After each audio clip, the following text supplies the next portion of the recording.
Amanesi kwisibhedlele saseTinarha kwiphondo laseMpuma Koloni bangene kuqhankqalazo nanjengoko bekhalazela ukungabikho kwezixhobo zokuzikhusela iPPEs ngamafuphi. Batyhola ngelithi abavunyelwa ukuba bahlale ezindlini logama besavavanyelwe intsholongwane yecorona. Ukanti intatheli yeSABC uAnda ulungisele ngxelo.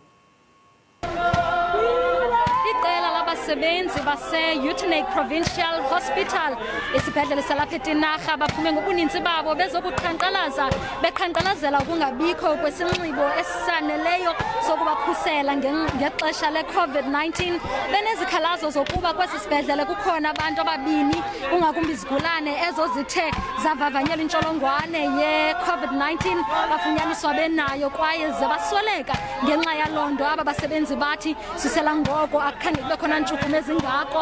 Abanye babo bathe bavavanywa kodwa njengoba babona nangona bevavanyiwe kuye kwalindeleka into yoba babe semsebenzini baqhubeleke nemisebenzi yabo. Kodwa ndizawuthetha ngoku nomnye wabo nesi.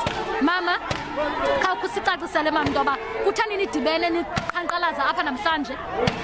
Imbangi yoba sibe lapha yile nto uba izikhalazo zethu apha Provincial ziyanyashwa ziyanyathelwa zingabasebenzi, azivelwa ntweni.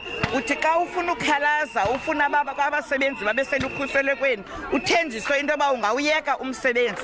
Thina singabasebenzi abadala kwesi sibhedlele sesijonge egeyithini kodwa siyanyanzeleka siyonesa ama-patient e-COVID together ne-chronic illnesses zethu azivelwa ntweni. Ukhe wathi into yoba bakhona abantu esele bavavanyiwe bevavanyelwa le ntsholongwane kodwa nabo kufuneka babe lapha emsebenzini nangona iziphumo zingekaphumi.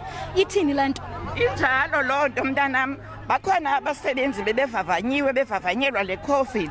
Into eyenzekileyo bathi xa befuna iitransport zabasebenzi zibagoduse kwanyanzeleka into mabazibizele iteksi esi sikhwela kuso. Bathi bawugqiba uvavanyelwa le ntsholongwane babuya bazowusebenza nathi bengekaziva kwa iziphumo ezo. Siyabulela mama. Lowo ngomnye wabongi besi sibhedlele Provincial Hospital umama uAdam esitsho into yokuba noko bacela uncedo kungakumbi ngento ezifana ne-PPEs ukuze nabo bazive bekhuselekile emsebenzini njengabona abantu baphambile kulweni le ntsholongwane i-COVID-19. Kodwa ngoku usuka kum Uanda noNatasha Magquntulu masibuyele kuwe studio.